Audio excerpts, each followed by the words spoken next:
Mari sejenak kita cerita tentang sisi lain kehidupan dari eksotisme keindahan surga bawah laut yang terletak di jantung segitiga emas karang dunia, yaitu Kabupaten Wakatobi. Dikelilingi oleh 4 pulau yaitu Wangi-Wangi, Kaledupa, Tomia, dan Binongko, Kabupaten Wakatobi yang terletak di Sulawesi Tenggara ini menyimpan keunikan dari masyarakatnya yang menghargai alam, yaitu suku Bajo. Dikenal sebagai orang laut karena bergantung dan menghabiskan hampir seluruh hidupnya di atas laut, menjadi alasan mengapa masyarakat suku Bajo hidup berkelompok di atas laut.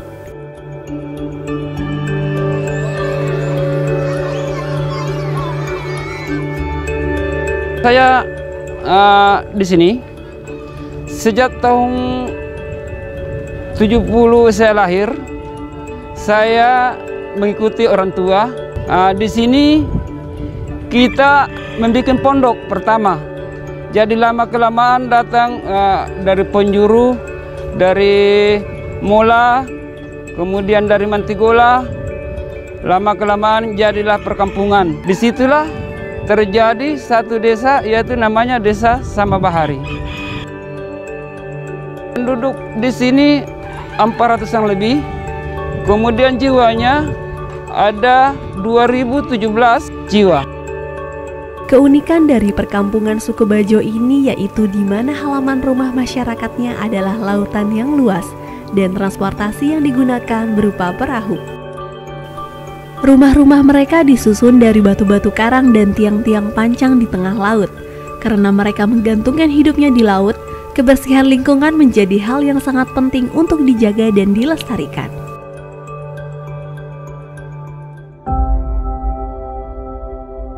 Harapannya bagaimana caranya supaya juga orang Bajo ini sama pendidikannya dengan orang darat dan juga sejajar dengan orang darat.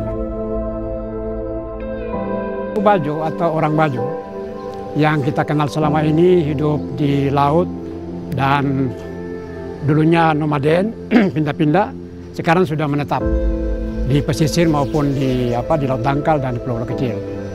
Jadi saat ini suku Bajo itu tersebar pada 23 provinsi. Hampir semua pulau di Indonesia ini ada suku Bajo di situ. Tapi yang dominan ada beberapa provinsi, yaitu Provinsi Sulawesi Tenggara, Sulawesi Tengah, Sulawesi Selatan, Sulawesi Utara, NTT, NTB, Jawa Timur, dan juga Kalimantan. Informasi dari teman-teman se-Indonesia yang kami himpun, itu kita memprediksi kurang lebih 7-10 juta lah, kurang lebih masyarakat Bajo yang ada di Indonesia itu. Karena orang Bajo tinggal di laut, sementara laut ini adalah common property, milik bersama, maka orang Bajo tidak punya akses untuk mendapatkan sertifikat pengakuan terhadap kepemilikan rumah atau lahan yang dimiliki di laut.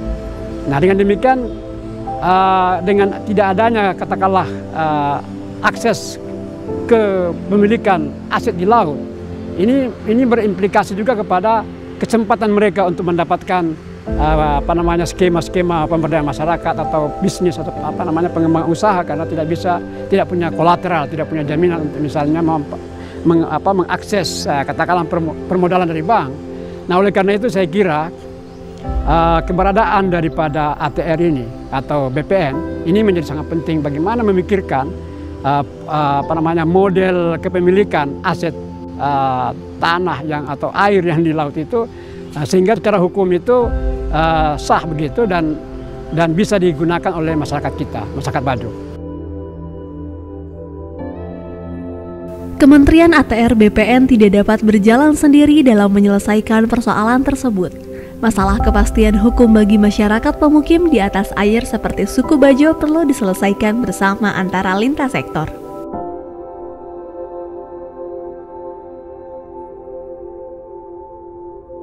Bagaimana masyarakat suku Bajo itu hidup secara aman, nyaman. Dengan apa? Dengan memberikan suatu kepastian hukum, negara hadir di dalam melindungi terkait aset yang mereka tempati.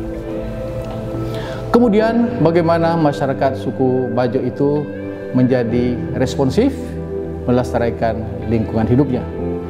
Kemudian yang tidak kalah penting adalah memberikan permodalan atau membuka akses kepada mereka di dalam meningkatkan kualitas atau meningkatkan kesejahteraan masyarakat suku Bajo itu. Ini dimungkinkan karena sesuai dengan Undang-Undang Pokok Agraria di pasal 4 ayat 1 dan 2, di situ dimungkinkan apabila tiang pancang hunian mereka itu sampai kepada permukaan bumi atau permukaan tanah. Dan apabila tidak sampai permukaan bumi atau permukaan tanah itu, maka mereka dapat diberikan hak atas tanah pada ruang atas, ya. Tetapi dengan catatan harus ada rekomendasi atau ada izin dari Kementerian KKP, Kelautan dan Perikanan. Untuk itu kita sangat mengharapkan keterlibatan masyarakat, pemangku kepentingan di dalam mencari solusi-solusi konkret di dalam mewujudkan atau menjamin masyarakat adat, masyarakat suku Bajo tradisional dan masyarakat lokal itu terjamin atau terlindungi hak-haknya, diberi kepastian hukum, dan tentunya menjamin kelestarian lingkungan hidup.